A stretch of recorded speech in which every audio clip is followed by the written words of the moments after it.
প্রিয় ছাত্রছাত্রী, তোমরা সবাই কেমন আছো? আশা করি ভালো আছো।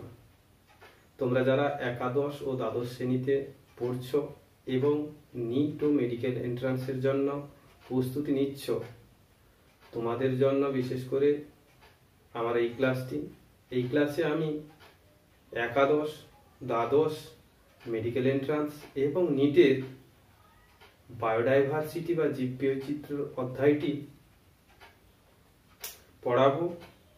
তোমরা সবাই আশা করি মনোযোগ সহকারে ক্লাসটি শেষ পর্যন্ত দেখবে, তোমাদের উপকার হবে। কারণ কিছু জানার থাকলে কমেন্ট বক্সে অবশ্যই কমেন্ট করো। নেক্সট ক্লাসে আমি এই কমেন্টের পরিপ্রেক্ষিতে বিস্তারিতভাবে ক্লাস দেওয়ার চেষ্টা করব। আজকে আমরা জীববৈচিত্র্য বা বায়োডাইভার্সিটি ক্লাসে প্রথম আলোচনা করব। এই বায়োডাইভার্সিটি বা জীববৈচিত্র্য কথাটি সর্বপ্রথম কে প্রবর্তন করেছিলেন বা প্রবক্তার নাম? ওয়াল্টার জি রোজার 1985 খ্রিস্টাব্দে বায়োডাইভার্সিটি বা জীববৈচিত্র্য কথাটা প্রবর্তন করেন। তো জীববৈচিত্র্য বা বায়োডাইভার্সিটি কাকে বলবো প্রথমে আমরা জানবো। তার আগে একটা উদাহরণ দিয়ে বলে নিই। আমাদের আশেপাশে বিভিন্ন প্রকারের পশু পাখি জীবজন্তু বাস করে। তাদের ভেতর কিন্তু আকারগত, আয়তনগত, বর্ণগত, আকৃতিগত, জিনগত এবং প্রজাতিগত কিন্তু বিভিন্ন প্রকার পার্থক্য দেখা যায়। এছাড়াও বিভিন্ন প্রকার বাস্তুতন্ত্র তোমরা জানো। সমুদ্রের বাস্তুতন্ত্র আছে, মরুভূমির আছে, মরুভূমির বাস্তুতন্ত্র, অরণ্যের বাস্তুতন্ত্র, পুকুরের বাস্তুতন্ত্র, পাহাড় পর্বতের বাস্তুতন্ত্র। এগুলো এই বাস্তুতন্ত্রে বিভিন্ন প্রকার প্রাণী বাস করে। তাদের ভেতরেও বিভিন্নতা লক্ষ্য করা যায়। এক কথায় বায়োডাইভার্সিটি বা জীববৈচিত্র্য যদি সংজ্ঞা বলতে হয়, তাহলে বিভিন্ন প্রকার বাস্তুতন্ত্রে অথবা পরিবেশে কিংবা বাসস্থলে জীবেদের ভেতর যেসব বিভিন্নতা দেখা যায় তাকে এক কথায় জীববৈচিত্র্য বা বাস্তুতন্ত্র, জীববৈচিত্র্য বা বায়োডাইভার্সিটি বলে। এরপর আসবো বায়োডাইভার্সিটি বা জীববৈচিত্র্যকে ক ভাগে ভাগ করা যায়। জীববৈচিত্র্যকে তিন ভাগে ভাগ করা যায়। প্রথমত জিনগত জীববৈচিত্র্য, দ্বিতীয়ত প্রজাতিগত জীববৈচিত্র্য, তৃতীয়ত বাস্তুতান্ত্রিক জীববৈচিত্র্য। এরপর আসছি প্রথম থেকে যে জিনগত জীববৈচিত্র্য কাকে বলে। তার আগে ছোট্ট একটা উদাহরণ দিয়ে নিই যে জিনগত কেন বলব। তোমরা সবাই নাম শুনে থাকবে রাউলফিয়া ভূমিটারিয়া। এটা হচ্ছে সর্পগন্ধা, ভেষজ উদ্ভিদ সর্পগন্ধা সাইন্টিফিক বা বিজ্ঞানসম্মত নাম। এই সর্পগন্ধা উদ্ভিদের বিভিন্ন প্রজাতির মধ্যে সর্পগন্ধা উদ্ভিদের বিভিন্ন প্রজাতিতে ভেদ বা প্রকরণ জিনিসটা কি? এর বিভিন্ন প্রজাতির, এর বিভিন্ন ভ্যারাইটির উদ্ভিদ আছে। সাপোজ এ বি সি তিনটা উদ্ভিদ আছে। এই প্রজাতির আন্ডারে তিনটা উদ্ভিদ আছে। এই তিনটা উদ্ভিদ থেকে তোমরা নিশ্চয়ই জানো সর্পগন্ধা থেকে রেসারপিন পাওয়া যায়। এই রেসারপিনের মাত্রা এবং ঘনত্ব জিনগত বৈচিত্র্যের কারণে কিন্তু বিভিন্ন হয়। তাই বলা যেতে পারে একই প্রজাতির জীবেদের মধ্যে যে জিনগত বৈচিত্র্য দেখা যায় তাকে জিনগত বৈচিত্র্য বলা হয়। আরেকবার বলছি, একই প্রজাতির জীবেদের ভেতর জিনগত যে বৈচিত্র্যতা লক্ষ্য করা যায় তাকে জিনগত বৈচিত্র্য বলে। উদাহরণ হিসাবে তোমরা বলতে পারো রাউলফিয়া ভূমিটারিয়া অর্থাৎ সর্পগন্ধা উদ্ভিদ। এই উদ্ভিদের বিভিন্ন প্রজাতির ভেতর কি দেখা যায়? জিনগত পার্থক্যের দরুন বা জিনগত বৈচিত্র্যের জন্য বিভিন্নতা লক্ষ্য করা যায়। তার জন্য এই বিভিন্ন মাত্রা এবং ঘনত্বে রেসারপিন ক্ষরণ করে। তো জিনগত বৈচিত্র্যের এরপর আসছে সিগনিফিকেন্সটা কি বা গুরুত্বটা কি? জিনগত বৈচিত্র্যের মূল গুরুত্ব যেটা হচ্ছে সেটা জিনগত বৈচিত্র্যের ফলে কিন্তু অভিব্যক্তি ঘটা সম্ভব। আরেকবার বলছি, অভিব্যক্তিতে জিনগত বৈচিত্র্য খুবই অপরিহার্য, এমনকি একে সুপ্রজনন বিদ্যার কাজেও ব্যবহার করা হয়।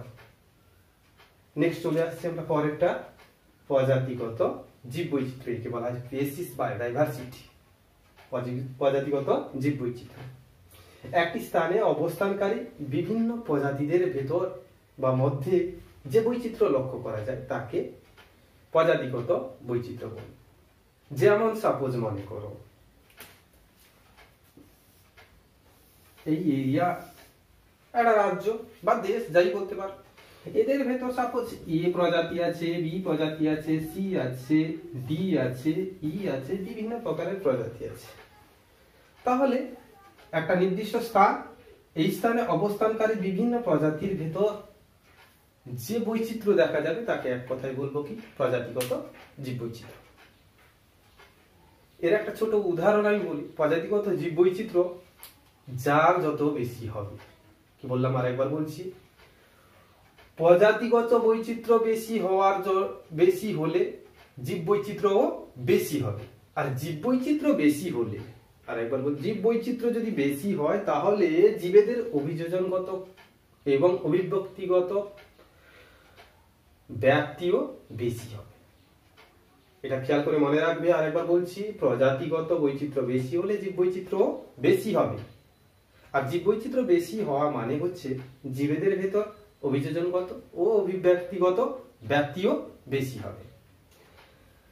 উদাহরণ হিসাবে বলা যেতে পারে ভারতের পশ্চিম ঘাট এবং পূর্ব ঘাট, এটা নিটের জন্য বলছি কেবলমাত্র, নিটের কোশ্চেন এরকম আসে, নিটের জন্য এই কোশ্চেনটা, এইচএস এর জন্য নয়, নিটের জন্য কোশ্চেন। ভারতের পশ্চিম ঘাট এবং পূর্ব ঘাট পর্বতমালায় উভচর গোষ্ঠী বাস করে, কিন্তু পশ্চিম ঘাট পর্বতমালার উভচর গোষ্ঠীর সংখ্যা কিন্তু পূর্ব ঘাট পর্বতমালার চেয়ে বেশি হয়। কেন বেশি হয় এটার অ্যান্সারও আমি বলবো, কারো যদি জানা থাকে বলতে পারো, নাহলে আমি বলছি। তোমরা পৃথিবী নিশ্চয়ই ডায়াগ্রাম দেখেছো। জীববৈচিত্র্য বলতে গেলে আর একটা কথা বলে নি, যেই অঞ্চল যত বেশি আর্দ্র এবং উষ্ণ এবং বৃষ্টিপাত বেশি হবে সেই অঞ্চলে জীববৈচিত্র্যটা অন্য অঞ্চল থেকে বেশি হবে। যেহেতু পূর্ব ঘাট পর্বতমালার চেয়ে পশ্চিম ঘাট পর্বতমালার আর্দ্রতা এবং বৃষ্টিপাত বেশি, তাই এখানে জীববৈচিত্র্য একইভাবে পশ্চিম ঘাট পর্বতমালায় বেশি হবে। তাই উভচর শ্রেণীটা পূর্ব ঘাট পর্বতমালা থেকে পশ্চিম ঘাট পর্বতমালায় বেশি পাওয়া যায়। এই প্রসঙ্গ আলোচনা করতে গেলে আর একটা যেটা জিনিস না বললে নয়, তোমরা নিশ্চয়ই পৃথিবীর গ্রুপ দেখেছো, হয়েছে। পৃথিবীর এই মাঝ বরাবর যেটা গেছে বিষুব রেখা বা নিরক্ষরেখা বলছি, একে 0 ডিগ্রি বলা হয়। এটা হচ্ছে সুমেরু, এটা হচ্ছে কুমেরু, এটা হচ্ছে কর্কট ক্রান্তি রেখা, কর্কট ক্রান্তি রেখা, এটা হচ্ছে মকর ক্রান্তি রেখা। এটার অ্যাঙ্গেল হচ্ছে 23.5 ডিগ্রি সাউথ, 23.5 ডিগ্রি নর্থ, হয়েছে। এরপর নিরক্ষরেখা, আমরা জানি নিরক্ষরেখা থেকে যত কর্কট ক্রান্তি রেখা অথবা মকর ক্রান্তি রেখা, এই যে রিজিয়নের ভেতর, অর্থাৎ 33 degree north two 33 degree south, এই রেঞ্জের ভেতর কিন্তু জীববৈচিত্র্যটা সব থেকে বেশি থাকে। অর্থাৎ যদি বলা যায় যে নিরক্ষ রেখা থেকে বা বিষুব রেখা থেকে যত উত্তরের দিকে যাওয়া যাবে বা যত দক্ষিণের দিকে যাওয়া যাবে জীববৈচিত্র্য তত কমবে। অর্থাৎ নিরক্ষরেখার বা বিষুবরেখার পাশাপাশি থাকা দেশগুলোতে জীববৈচিত্র্য সব থেকে বেশি হয়। এই জন্য বিষুবরেখা বা নিরক্ষরেখার পার্শ্ববর্তী দেশগুলোকে বলা হচ্ছে কি মেগা ডাইভার্সিটি কান্ট্রি।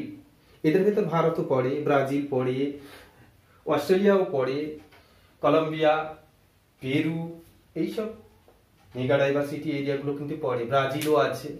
বিশ্বে টোটাল 17টি মেগা ডাইভার্সিটি কান্ট্রি আছে, তাদের ভেতর ভারত ও বর্তমান, হয়েছে। এটা এই জিনিস বলার নয়। নেক্সট চলে যাচ্ছে আমরা বাস্তুতান্ত্রিক বৈচিত্র্য।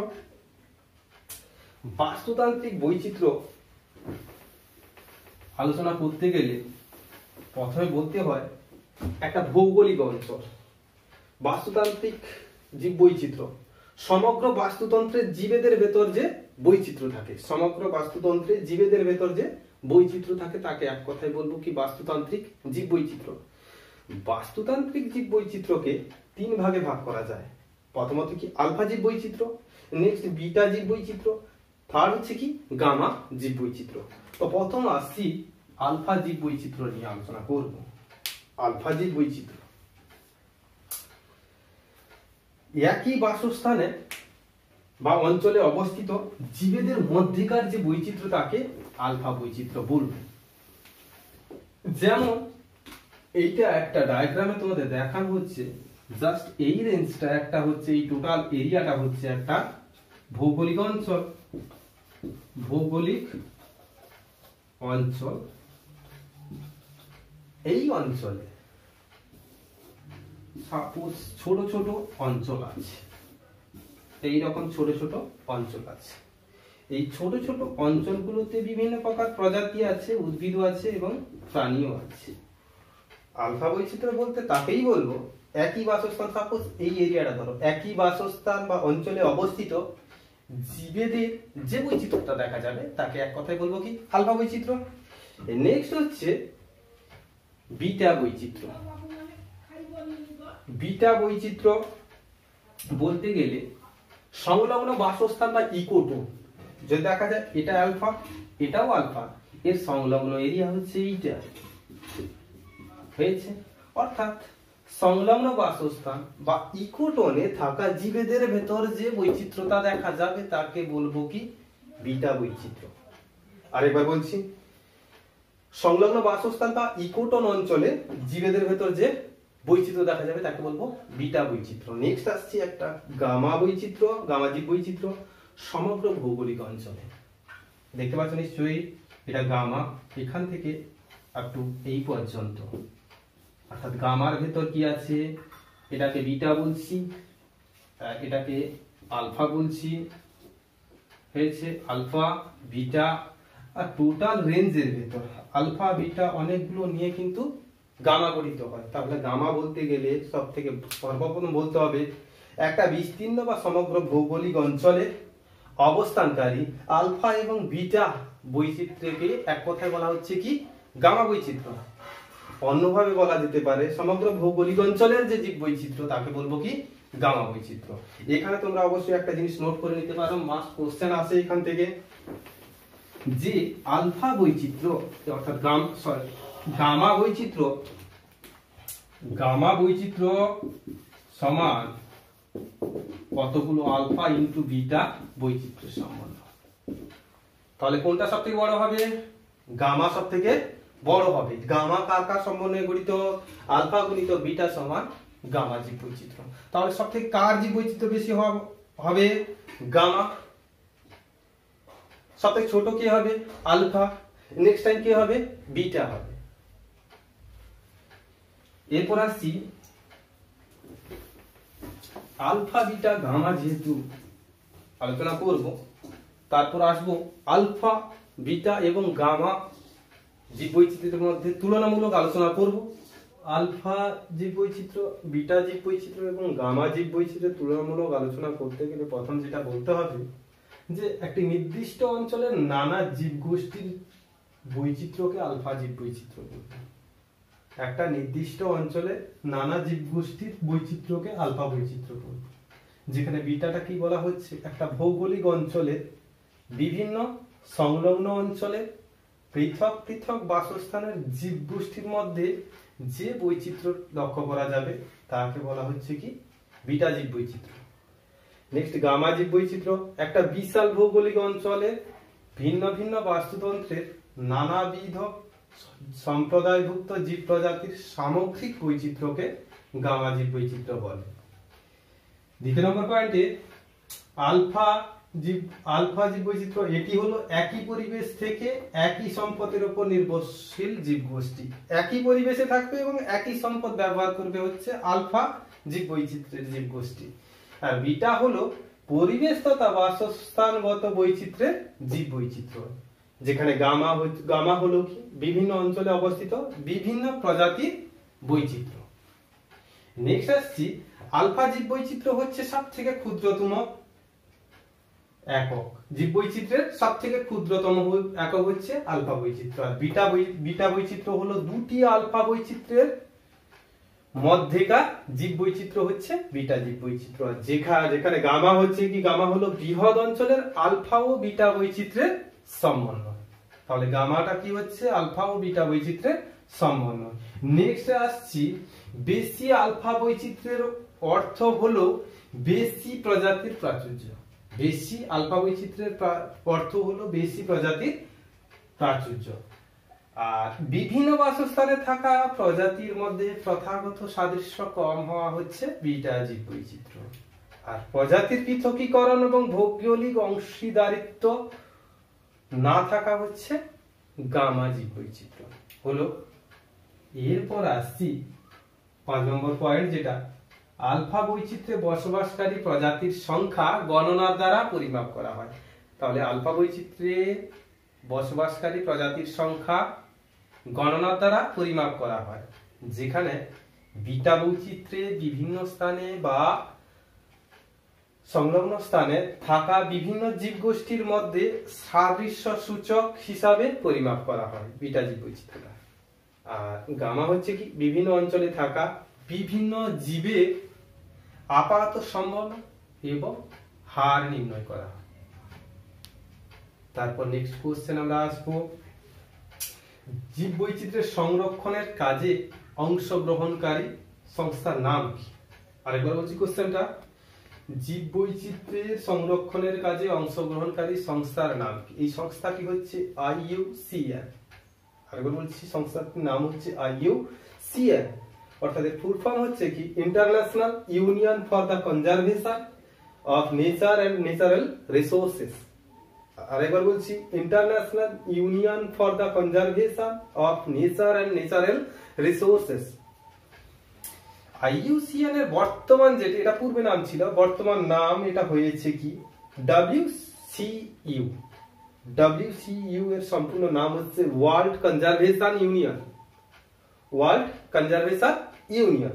এই WCU কি বই প্রকাশ করেছে? Red data book. WCU red data book প্রকাশ করেছে। এরপর আসছে রেড ডেটা বুকটা কি? রেড ডেটা বুক হচ্ছে IUCN বা WCU দ্বারা প্রকাশিত যে পুস্তকে বিভিন্ন প্রকার বিপন্ন উদ্ভিদ প্রাণীর নাম নথিভুক্ত করা আছে বা লিপিবদ্ধ করা আছে তাকে রেড ডেটা বুক বলবো। রেড ডেটা বুক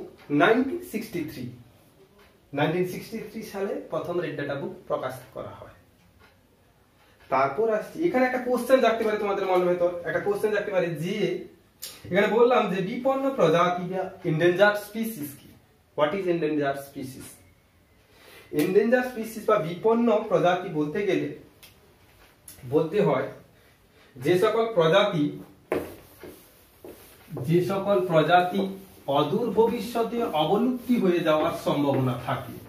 আরেকবার বলছি, যেসব প্রজাতি অদূর ভবিষ্যতে অবলুপ্তি হয়ে যাওয়ার সম্ভাবনা প্রবল তাদের বলবো বিপন্ন প্রজাতি বা এন্ডেঞ্জার্ড স্পিসিস।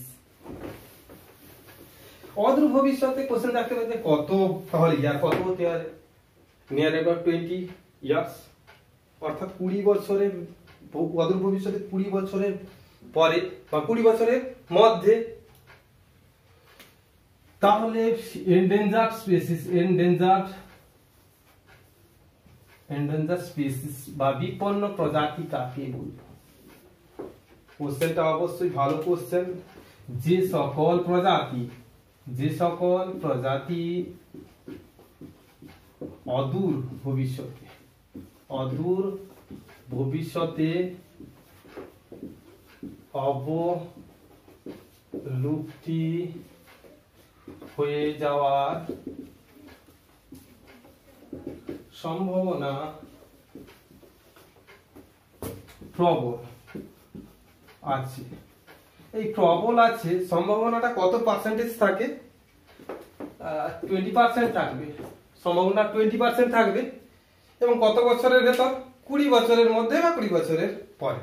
হলো, প্রবল আছে তাদের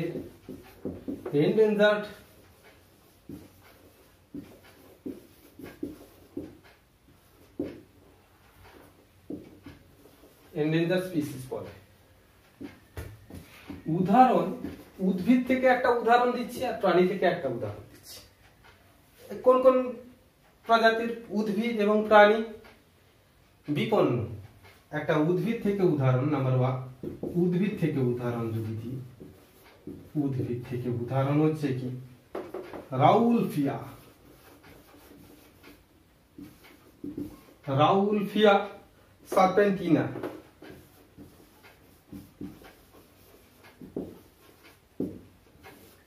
এটা নিশ্চয়ই প্রত্যেকে জানো, রাউলফিয়া সার্পেন্টিনা হয়েছে। এটা হচ্ছে সর্পগন্ধা বিজ্ঞানসম্মত নাম। সর্পগন্ধা, সর্পগন্ধা গাছের বিজ্ঞানসম্মত নাম হচ্ছে রাউলফিয়া সার্পেন্টিনা। এটা বিপন্ন প্রজাতির উদ্ভিদ। নেক্সট, দ্বিতীয় নম্বর প্রাণী থেকে একটা উদাহরণ দিচ্ছি, রাইনোসেরাস।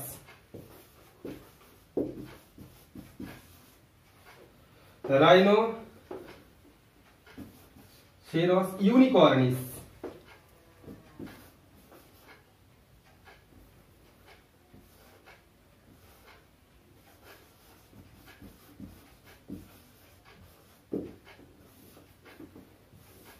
একশৃঙ্গ গন্ডার।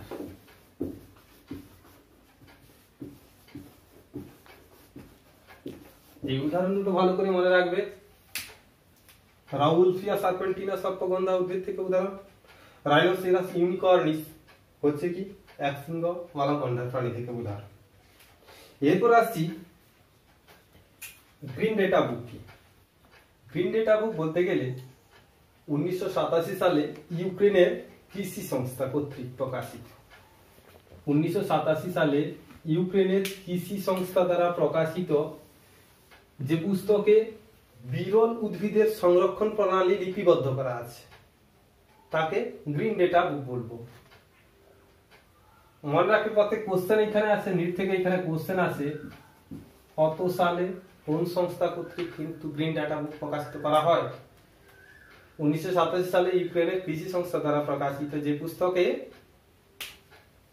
বিরল উদ্ভিদের সংরক্ষণ প্রণালী লিপিবদ্ধ করা আছে তাকে গ্রিন ডেটা বুক বলবো। নেক্সট আসছি জীববৈচিত্র্য সংরক্ষণের প্রথম আন্তর্জাতিক সভার নাম কি? এটি কোথায় হয়েছিল এবং কত সালে হয়েছিল এবং সভাতে কি গ্রহণ করা হয়েছিল? এখানে সবই বলা আছে। সবার নাম হচ্ছে বসুন্ধরা সম্মেলন, যেটাকে বলা হয় আর্থ সামিট বলা হবে। বসুন্ধরা সম্মেলন বা আর্থ সামিট।